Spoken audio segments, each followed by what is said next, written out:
Welcome back. Hakeem Jeffries has won re-election as the House of Representatives Democratic leader, and that's amidst recent party losses in the election. Joining us to discuss it all is Democratic political consultant Lee Neves. Lee, welcome. Good to have you with us. Good morning. Thanks for having me. For sure. Now, what could Jeffries' re-election indicate, if anything, about how Democrats see their election loss and their path forward?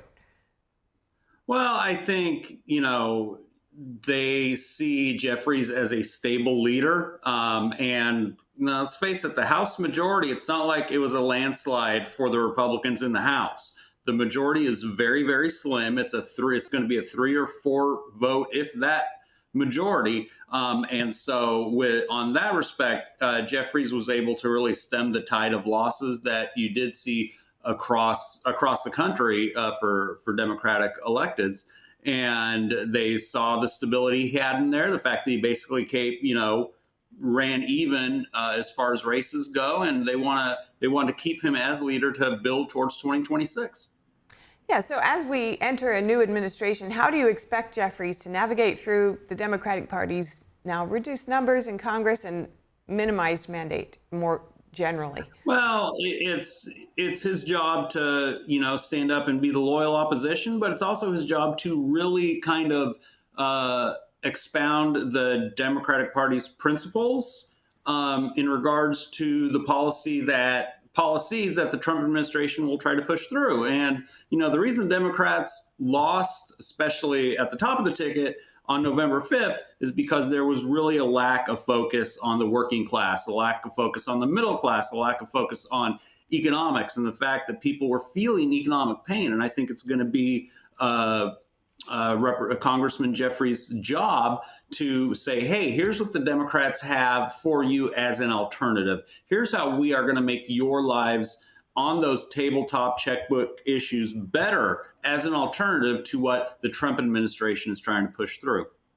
And the Harris campaign did put forward an economic plan. So do you foresee some major shifts within the Democratic Party's policy on the economy, or do you think it'll be more of just trying to communicate the platform better? I think it has to be more trying to communicate the platform, definitely with a focus on the middle and working class. But the problem with the Harris campaign is they had an economic plan, but they spent all their time talking about either Donald Trump is bad, democracy is in danger, or a woman's right to choose. And when the top of the mind issue for all voters across the board, female and male, is the fact that I got to pay $100 for 2 bags of groceries or $50 to fill up half a tank of my car. All those issues pale in comparison to how am I going to be able to put food on the table and keep a roof over my head. So really what the Democratic Party needs to do is hunker down on those economic tabletop issues and make sure that they resonate. And they really need to go out into the communities they lost. They need to go out into middle class communities. They need to go out into rural America, suburban America, and say, hey, what do you want to hear from us? How can we best communicate it to you?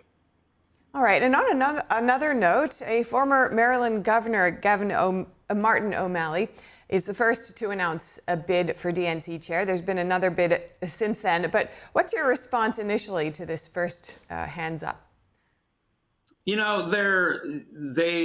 got people kind of trying to steer the party in a new direction. And I think a lot of people are basically saying a bunch of Washington insiders is not getting the job done. And that's what you really had in the DNC over the past few years. President Biden was the titular head of the party, and it was all very Washington based. And I think what you see now with former Governor O'Malley, you have the chair of the Minnesota party now popping up as a challenger, and possibly the chair of the Wisconsin party popping up as a challenger. You see challengers popping up from across the country that aren't so Washington-based and basically coming out and saying, we need to get back to the grassroots. We need to get back to the communities that we actually live in, and that's how we need to rebuild the Democratic Party. So these current contenders and potential contenders, do you think they do truly represent the more grassroots aspect of the party? I mean, we'll see. We'll see who else pops up. The one thing that, Governor O'Malley does have run in his favor is that he actually has won an election, and he knows what it takes to actually win an election, both primary and general. And that becomes very helpful when you're steering a party that, recently took a lot of losses on November 5th. What do you see so far about their platforms? Do we know much about the direction they want to take the party in, or is it more of a general sense right now about getting back to its roots?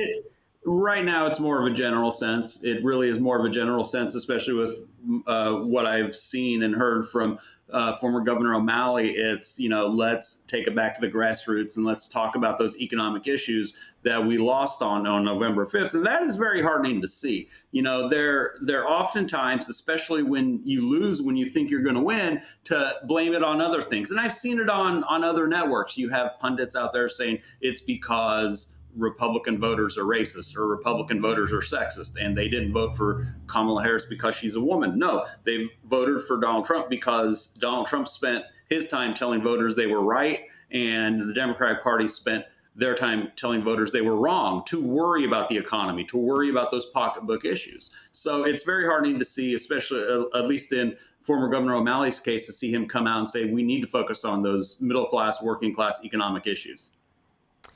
All right, and we will be keeping our eye on that as well. Thank you so much for your time, Lee. Great to speak with you. Thanks for having me this morning. For sure.